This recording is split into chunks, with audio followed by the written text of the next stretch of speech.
আমরা এখন কোথায় আসছি পাপা? আমরা আসছি এখন পানিবিহীন হাওরে। হাওর আছে কিন্তু পানি নাই। দেখেন বন্ধুরা, এই যে একবারে শুকিয়ে গেছে হাওর।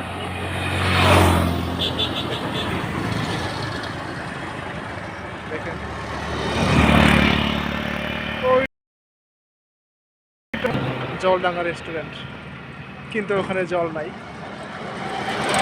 অনেক সুন্দর, পানি না থাকাটাও একটা সৌন্দর্য, হাওরের সৌন্দর্য।